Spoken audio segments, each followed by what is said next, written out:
The Book of Jasher, a captioned audiobook narrated by In His Word 2. Chapter 66. At that time died Hadad, the son of Bade, king of Edom, and Samlah from Mesrekah, from the country of the children of the east, reigned in his place. In the 13th year of the reign of Pharaoh, king of Egypt, which was the 125th year of the Israelites going down into Egypt, Samlah had reigned over Edom 18 years. And when he reigned, he drew forth his host to go and fight against Zepho, the son of Eliphaz, and the children of Chittim, because they had made war against Angeas, king of Africa, and they destroyed his whole army. But he did not engage with him, for the children of Esau prevented him, saying, he was their brother. So Samlah listened to the voice of the children of Esau, and turned back with all his forces to the land of Edom. He did not proceed to fight against Zepho, the son of Eliphaz. And Pharaoh, king of Egypt, heard this thing, saying, Samlah, king of Edom, has resolved to fight the children of Chittim, and afterward he will come to fight against Egypt. And when the Egyptians heard this matter, they increased the labor upon the children of Israel, lest the Israelites should go unto them as they did unto them in their war with the children of Esau in the days of Hadad. So the Egyptians said unto the children of Israel, hasten and do your work, and finish your task, and strengthen the land, lest the children of Esau your brethren should come to fight against us, for on your account they will come against us. And the children of Israel did the work of the men of Egypt day by day, and the Egyptians afflicted the children of Israel in order to lessen them in the land. But as the Egyptians increased the labor upon the children of Israel, so did the children of Israel increase and multiply, and all Egypt was filled with the children of Israel.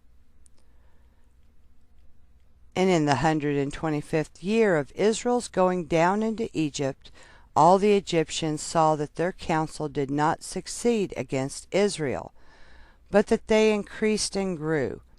And the land of Egypt and the land of Goshen were filled with the children of Israel. So all the elders of Egypt and its wise men came before the king and bowed down to him and sat before him. And the elders of Egypt and the wise men thereof said unto the king, May the king live forever. Thou didst counsel us the counsel against the children of Israel, and we did unto them according to the word of the king. But in proportion to the increase of labor, so do they increase and grow in the land. And behold, the whole country is filled with them. Now therefore, our Lord and King, the eyes of all Egypt are upon thee to give them advice with thy wisdom, by which they may prevail over Israel to destroy them, or to diminish them from the land.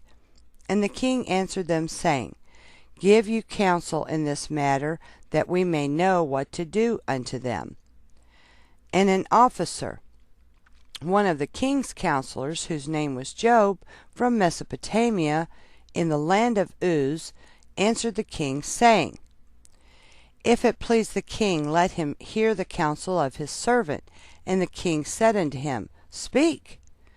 And Job spoke before the king, the princes, and before all the elders of Egypt, saying,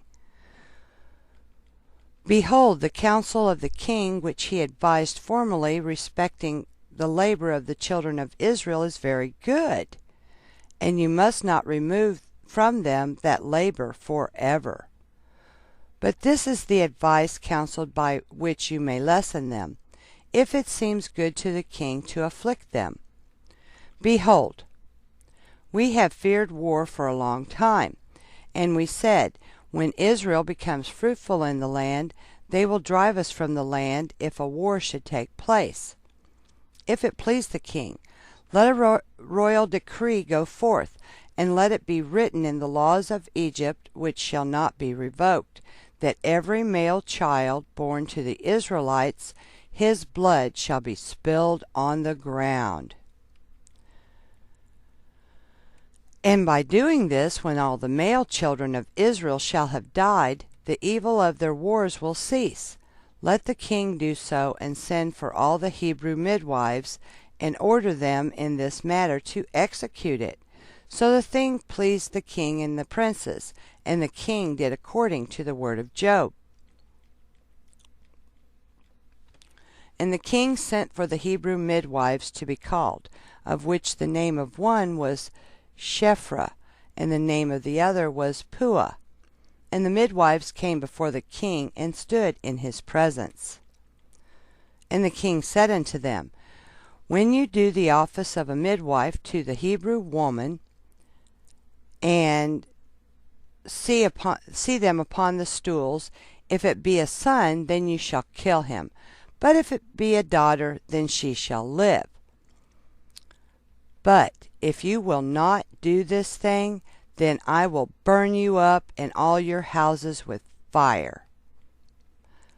But the midwives feared God, and did not hearken to the king of Egypt, nor to his words. And when the Hebrew women brought forth to the midwife a son or daughter, then did the midwife do all that was necessary to the child, and let it live. Thus did the midwives all the days. And this thing was told to the king, and he sent and called for the midwives. And he said unto them, Why have you done this thing, and have saved the children alive?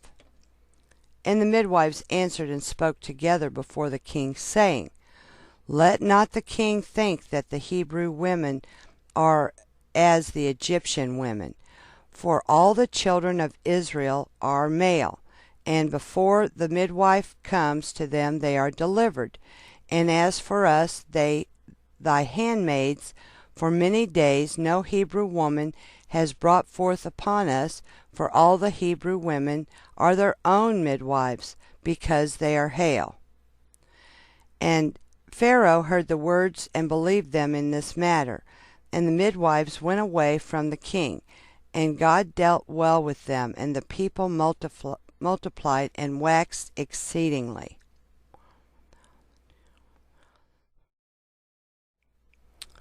Chapter 67. And there was a man in the land of Egypt of the seed of Levi, whose name was Amram, the son of Kehath, the son of Levi, the son of Israel.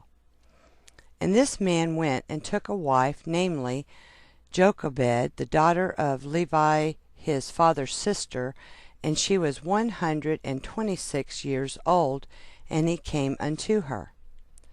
And the woman conceived and bare a daughter, and she called her name Miriam, because in those days the Egyptians had embittered the lives of the children of Israel.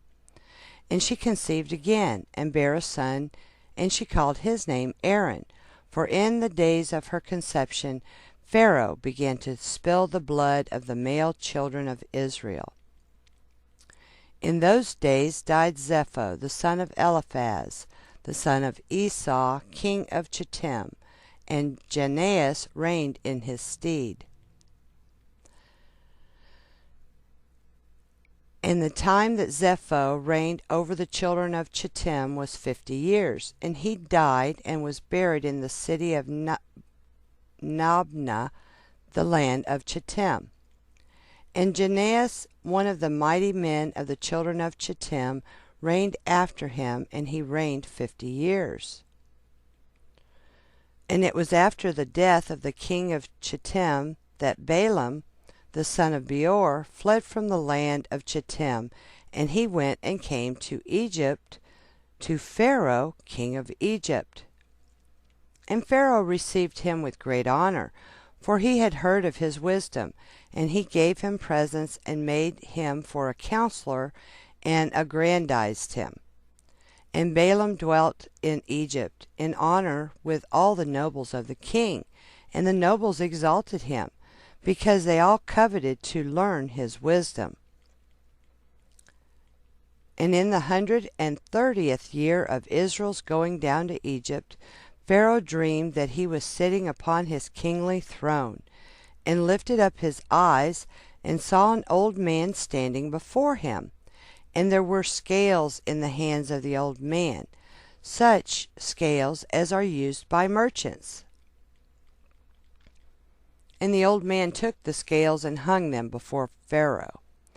And the old man took all the elders of Egypt, and all its nobles and great men, and he tied them together and put them in one scale. And he took a milk kid and put it into the other scale, and the kid preponderated over all. And Pharaoh was astonished at this dreadful vision, why the kid should preponderate over all. And Pharaoh awoke, and behold, it was a dream. And Pharaoh rose up early in the morning, and called all his servants, and related to them the dream, and the men were greatly afraid. And the king said to all his wise men, Interpret, I pray you, the dream which I dreamed, that I may know it. And Balaam the son of Beor answered the king, and said unto him, This means nothing else but a great evil that will spring up against Egypt in the latter days. For a son will be born to Israel, who will destroy all Egypt and its inhabitants, and bring forth the Israelites from Egypt with a mighty hand. Now therefore, O king, take counsel upon this matter, that you may destroy the hope of the children of Israel and their expectation, before this evil arise against Egypt. And the king said unto Balaam, And what shall we do unto Israel? Surely after a certain manner did we at first counsel against them, and could not prevail over them. Now therefore give you also advice against them, by which we may prevail over them. And Balaam answered the king, saying, Send now and call thy 2 counselors, and we will see what their advice is upon this matter, and afterward thy servant will speak.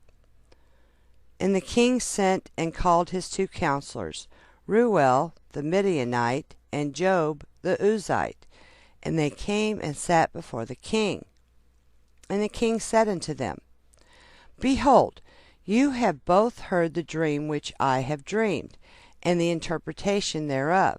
Now therefore give counsel, and know, and see what is to be done to the children of Israel, that whereby we may prevail over them, before their evil shall spring up against us. And Reuel the Midianite answered the king, and said, May the king live, may the king live forever. If it seem good to the king, let him desist from the Hebrews, and leave them, and let him not stretch forth his hand against them. For these are they whom the Lord chose in days of old, and took as the lot of his inheritance from amongst all nations of the earth, and the kings of the earth. And who is there that stretched his hand against them with impunity, of whom their God was not avenged? Surely thou knowest that when Abraham went down to Egypt, Pharaoh, the former king of Egypt, saw Sarah his wife, and took her for a wife, because Abraham said, She is my sister, for he was afraid lest the men of Egypt should slay him on account of his wife. And when the king of Egypt had taken Sarah, then God smote him and his household with heavy plagues, until he restored unto Abraham his wife Sarah. Then was he healed. And Abimelech the Gerite, king of the Philistines, God punished on account of Sarah, wife of Abraham, in stopping up every womb from man to beast. When their God came to Abimelech in the dream of the night, and terrified him, in order that he might restore to Abraham Sarah, whom he had taken, and afterward all the people of Gerar were punished on account of Sarah, and Abraham prayed to his God for them, and he was entreated of him, and he healed them. And Abimelech feared all this evil that came upon him and his people, and he returned to Abraham his wife Sarah, and gave him with her many gifts. He did so also to Isaac, when he had driven him from Gerar, and God had done wonderful things to him, that all the watercourses of Gerar were dried up, and their productive trees did not bring forth, until Abimelech of Gerar, and Ahuzeth, one of his friends, and Pichol, the captain of his host, went to him, and they bent and bowed down before him to the ground. And they requested of him to supplicate for them, and he prayed to the Lord for them. And the Lord was entreated of him, and he healed them. Jacob also, the plain man, was delivered through his integrity from the hand of his brother Esau, and the hand of Laban the Syrian, his mother's brother, who had sought his life, likewise from the hands of all the kings of Canaan, who had come together against him and his children to destroy them. And the Lord delivered them out of their hands, that they turned upon them and smote them. For who had ever stretched forth his hand against them with impunity? Surely Pharaoh the former, thy father's father, raised Joseph the son of Jacob above all the princes of the land of Egypt, when he saw his wisdom.